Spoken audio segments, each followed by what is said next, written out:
Welcome to the Whole Food Plant-Based Cooking Show, where we make plant-based cooking easy. I'm Jill, and today I'm going to show you how to make a creamy cauliflower soup with wild rice. Cause it's the all-free whole food plant-based cooking show. So these nights are starting to get really chilly, and it's so nice. My favorite thing in the world to do is to have a nice hot bowl of soup on a really cool evening. So I'm going to teach you how to make this delicious cauliflower soup. The full ingredient list and the recipe is going to be in a link in the details below. So if you want to follow that, we're just going to get started. I have my burner on medium-high, and I'm going to throw in the onions. This is just one large onion, just diced. We're going to get that going. And I'm not going to use any oil. It's not necessary at all. You can use a little bit of water if you want, but I find that there's enough liquid and moisture in the onions that you really don't need to put any liquid in it. Unless it starts really sticking to the bottom, you can just throw a little water in there and you'll be just fine. Okay, so the onions always go in first, and then we're also going to throw in our carrots and our celery, and they can all kind of just saute together for just a bit. We're going to saute that for about 5 minutes until the onions and the celery pieces look a little bit translucent. Okay, now that the celery and the onions are looking pretty translucent, we're going to throw in our spices and our garlic. So we have 3 cloves of garlic, a half teaspoon of thyme, 1 teaspoon of oregano, and half a teaspoon of pepper. Just going to throw that in there. Let that cook a little bit with that. And then what I have here is a whole head of cauliflower that I've just broken up into florets.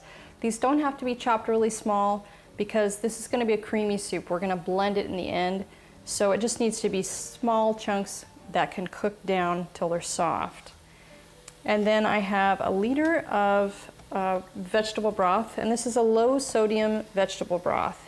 And I like using Engine 2. I'm not an affiliate with them or anything, but they are low sodium, no added oils, and no added sugar, because a lot of your vegetable stocks out there are going to have sugar and a lot of fillers. It's going to be high in salt, and a lot of them have oil, which is what we don't want to use. Okay, so that's going good. And back on my stove, I have my wild rice cooking. So if you've never cooked wild rice, it's similar to the way you cook rice, but you have to use a little bit more water. And I like to use the wild rice in this recipe. It gives you something really hearty and chewy to chew on. You can use brown rice, but I find that it just kind of disintegrates into the soup, and then it's just not as nice to use. So go out there and try to find yourself some wild rice. So I've got that cooking. It's 1 cup of wild rice to about 3 cups of water, but I'm going to put just 2.5 because we're going to end up putting that rice into the stew and letting it cook just a little bit so the moisture will come from the stock. Okay, that looks about good. We're going to throw in our cauliflower. And a whole liter of vegetable broth. And I also have 4 cups of water. And if you want it to be a creamier soup, you can add, instead of the water, you can use half water and half of a plant milk. But I just find this keeps it from being too heavy, and it keeps the calories really low. Okay, so we're going to put in our 4 cups of water.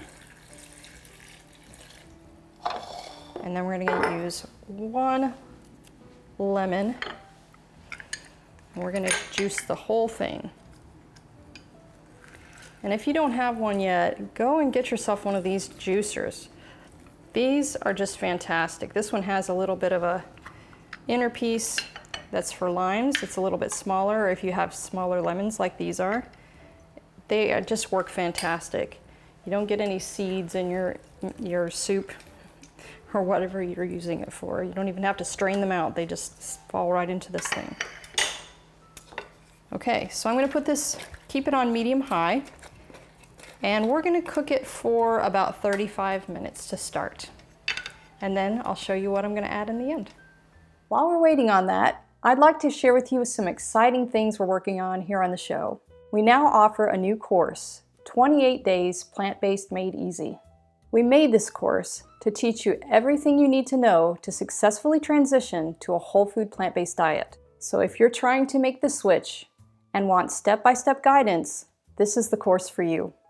We also offer 3 membership levels in our Plant-Based Made Easy community.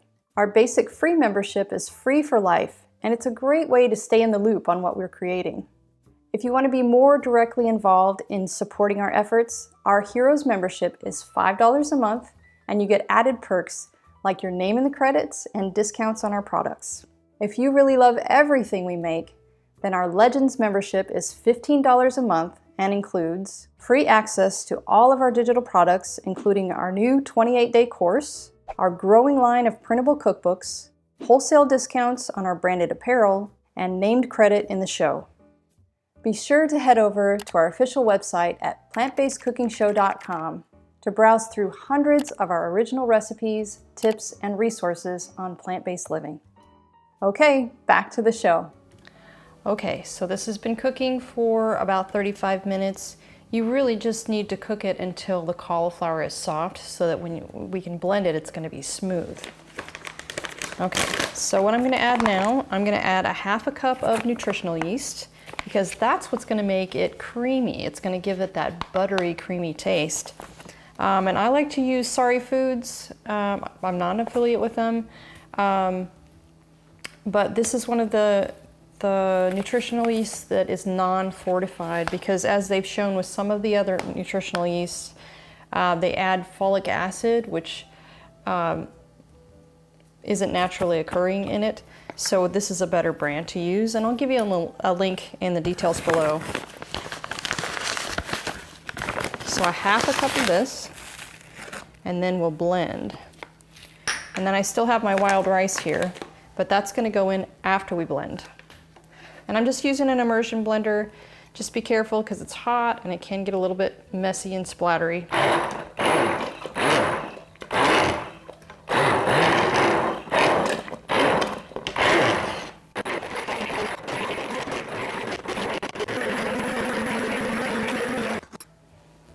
Okay, that is really creamy and it smells so good. And this is a low salt version. If you're not concerned about salt, by all means, dash a little salt in there. Now we're gonna add our wild rice and we're gonna add all of this.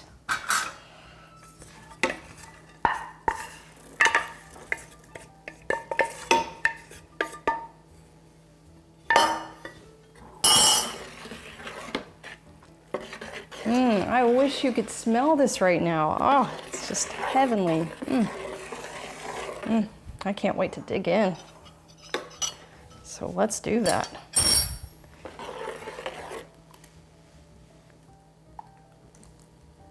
Even though it's always scalding hot. Why do I have to test the food when it's scalding hot? Oh, I just can't resist.